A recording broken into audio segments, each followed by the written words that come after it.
और आप देख रहे हैं एशियन न्यूज़ इंडिया और इस वक्त मौजूद है पुंदा के धरना स्थल में, जहां आज भारतीय जनता युवा मोर्चा के लोग धरना पर बैठे हुए हैं। इनकी सरकार से मांग है कि सरकार ने कहा था कि इस वर्ष लोगों को रोजगार देंगे, लेकिन अभी तक यहाँ के कई सारे ऐसे जवान हैं, युवा लोग हैं जो कि अभी भी उन्हें रोजगार नहीं मिला है। इसी मुद्दे को लेकर आज ये लोग यहाँ एक दिवसीय धरना पर बैठे हैं। तो चलिए यहाँ मौजूद इनसे जानते हैं कि आज ये लोग यहाँ पर क्यों बैठे हैं। कि ये सरकार जिस समय सत्ता पे नहीं था, जिस समय झारखंड मुक्ति मोर्चा और कांग्रेस के लोग विपक्ष में थे और जब झारखंड में विधानसभा की चुनाव चल रहा था तो इन्होंने बड़े चालाकी से झूठे वादे किए। और चूंकि झारखंड के लोग सीधे साधे होते हैं, आदिवासी किस्म के जो लोग हैं, इनकी बातों पे पक्ष इन्होंने वादा किया था कि मैं प्रति वर्ष 5 लाख बेरोजगार युवाओं को रोजगार दूंगा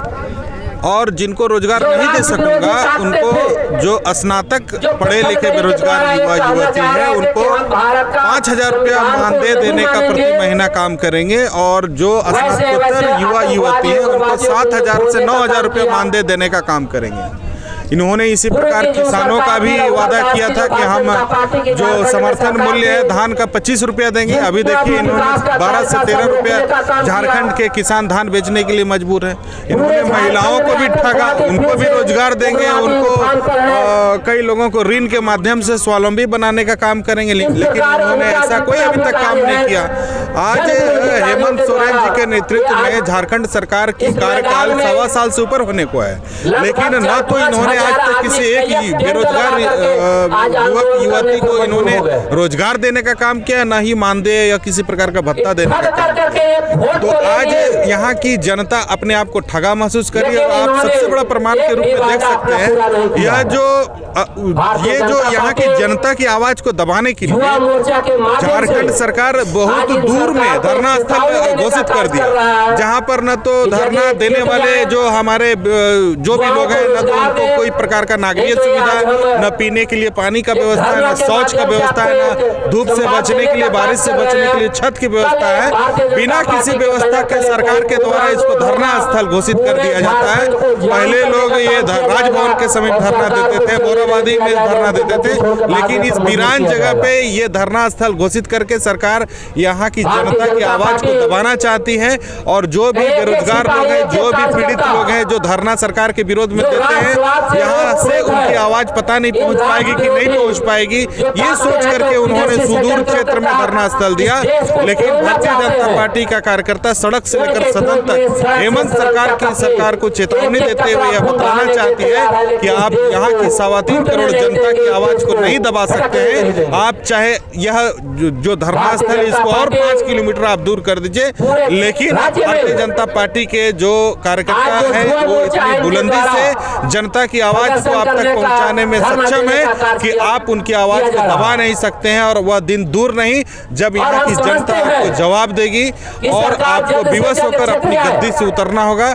नहीं, आप ऐसा चाहते हैं तो आपने जो वादा किया था या तो आप उसे पूरा करें, नहीं तो नैतिकता के आधार पर अपने पद से इस्तीफा दें, नहीं तो आने वाले दिनों में जनता खुद आपको पद से उतारने का काम करेगी। अरुण साहू। आज आप लोग यहाँ पर क्यों आए हैं धरना के लिए? आपका मुख्य विषय क्या है आज हम लोग का एक दिवसीय धरना का आयोजन युवा मोर्चा भारतीय जनता पार्टी द्वारा किया गया। आज हम लोग का मुख्य धरना का विषय है जो हेमंत सोरेन जी जो अपने वादों से जो मुकर रहे हैं, जो विश्वासघात युवाओं के साथ किए हैं, उसी के निमित्त आज हम लोग यहाँ धरना में बैठे हैं। हमारा एक ही मुद्दा है, जब हेमंत सोरेन जी अब चुनाव के वक्त जो आपने सब युवाओं को वादा किया था कि हर साल हम लोग रोजगार देने 5 लाख रोजगार देने का काम करेंगे, लेकिन आज देख रहे हैं कि करीब 1.25 साल हो गया है, लेकिन रोजगार के नाम पे सिर्फ आश्वासन मिल रहा है, कहीं रोजगार देने का बात नहीं हुआ।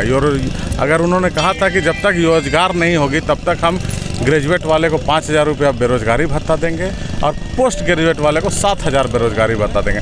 लेकिन आप देखे होंगे कि अभी पिछले कैबिनेट में 2-3 दिन पहले जो कैबिनेट में पास हुआ है उसमें हेमंत सोरेन जी ने घोषणा की कि हर साल ये हम लोग बेरोजगारी भत्ता देने का काम करेंगे। लेकिन ये बात नहीं थी, बात थी कि हर महीना वो लोग बेरोजगारी भत्ता देने की बात थी।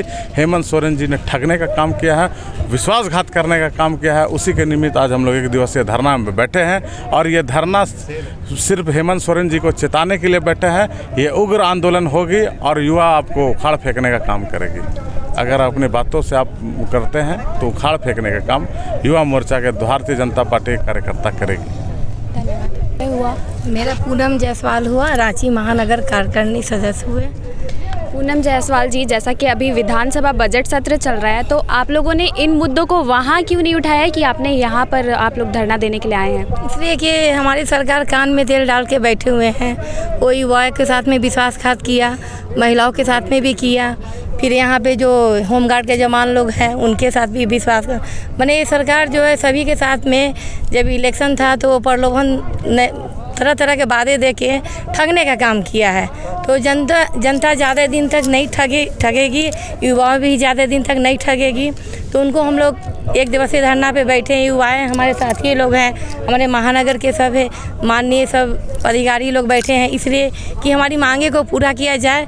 नहीं तो हम लोग भारतीय जनता पार्टी के बैनर तले उग्र आंदोलन का शुरुआत करेंगे और ये हम लोग का धरना रुकेगा नहीं। जहाँ तक होगा हम लोग धरना पे बैठेंगे और उग्र आंदोलन भी आगे करेंगे अगर हमारी मांगे पूरा नहीं किया गया तो इसके लिए तो उग्र आंदोलन करेंगे और इनकी बात नहीं मानी गई तो चलिए कुछ और माननीयों से जानते हैं कि इनका क्या कहना है। आपका क्या परिचय आपका परिचय सर? मेरा नाम बलराम सिंह है, मैं रांची भारतीय जनता पार्टी के महामंत्री।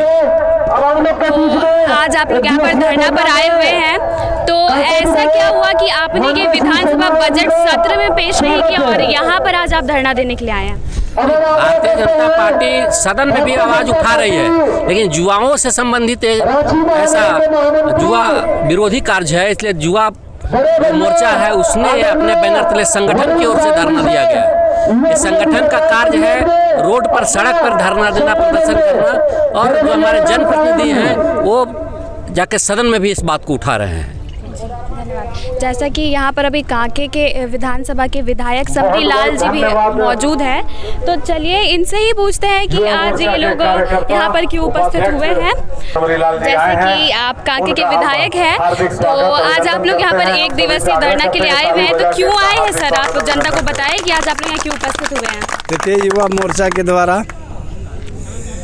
जो युवाओं के साथ इस सरकार ने विश्वासघात किया उसको जनता के बीच लाने के लिए हमारे युवा मोर्चा के साथी आज 1 दिवसीय धरना पर यहाँ आए हैं। आपने देखा होगा पिछले 5-7 दिन पहले हम लोग के यहाँ जो मुख्यमंत्री है हेमंत सोरेन जी, कांग्रेस के द्वारा साथ में समर्थन की हुई है सरकार, अपने घोषणा पत्र में कहा था कि प्रत्येक युवाओं को 5,000 रुपया महीना आपको मुआवजा के रूप में कहिए या उसको रोजगारी भत्ता के रूप में कहिए, न जाने क्या क्या ये लोग नाम देकर एजेंडा में। और 5-6 दिन पहले आप लोगों ने देखा होगा कि सदन के अंदर जब वो घोषणा किया कि 5,000 रुपया प्रति वर्ष, जबकि उसके घोषणा पत्र में था कि प्रति महीना 5,000, और इस तरह से 14 रुपया 50 पैसा या 40 पैसा पड़ता है एक दिन में। क्या ये युवाओं के साथ विश्वासघात नहीं है? इसलिए हम लोग सदन से लेकर सड़क तक भारतीय जनता पार्टी, हमारे युवा मोर्चा के साथी, हम लोग अगर सदन में मोर्चा संभाले हुए हैं तो हमारे नौजवान साथी जो हमारे संगठन के रीढ़ है उन्होंने मैदान में मोर्चा संभाल लिया है कि ये सरकार निकम्मी सरकार जो बोलती कुछ है कहती कुछ है। इसी को लेकर आज हमारे युवा मोर्चा के साथी लोग आज जनता के बीच में अपनी बात को रख रहे हैं। एक सवाल ये भी है कि आप तो हमेशा से जैसे देखा जा रहा है कि आप बजट सत्र में जा रहे हैं, तो इस दौरान वहाँ पर आपने इस मुद्दे को नहीं उठाया कि बिल्कुल आप विश्वासघात देखे हो होंगे रहा उस है? दिन हम लोग बिल्कुल देखे होंगे, और आप ही देखे होंगे हम लोग होल्डिंग लगाकर, पर्चा लिए कर बेल में जाकर काफ़ी विरोध किए हम लोग इसका सदन के अंदर। उसी तरह से आज विरोध बाहर हो रहा है। सर, जैसा कि यहाँ पर होमगार्ड जवान भी आपके बगल में 10 दिनों से धरना पर बैठे हैं, उनका ये भी कहना है कि आप लोग यहाँ पर आए थे धरना पे, यहाँ पर संजय सेठ जी आए, माननीय सीपी सिंह जी आए, लेकिन बगल में होते हुए भी वो उनसे मिलने नहीं गए, उनकी सूद लेने नहीं गए। तो इसमें क्या कहेंगे? इनके मांग पर हम लोग नैतिक समर्थन है इनके मांग के पीछे, और आज भी सदन में इस मामले को उठा है कि सरकार को चाहिए कि सम्मानपूर्ण समझौता करके होमगार्डों से, पारा शिक्षकों से जाकर वार्ता करे और सम्मानपूर्ण समझौता करके उनकी मांग को पूरा करे। आज भी सदन में उठा है। आपने ये थे कांके विधानसभा के विधायक समरी लाल जी। इन्होंने कहा कि ये झारखंड के युवाओं के लिए हर वो चीज़ करेंगे जो उनके हित के लिए होगा। साथ ही इन्होंने ये भी कहा कि आज सदन में होमगार्ड जवानों के विषय पर भी बात कही गई है, तो शांतिपूर्वक तरीके से, सम्मानपूर्ण तरीके से उनकी बातों को समझे और समझौता करके एक उनके लिए कुछ ऐसा हल निकाला जाए जिसके बाद उन्हें धरना पर बैठने की जरूरत नहीं पड़ेगी। आगे की तमाम जानकारियों के लिए बने रहे एशिया न्यूज़ इंडिया के साथ मैं कीर्ति सिंह। धन्यवाद।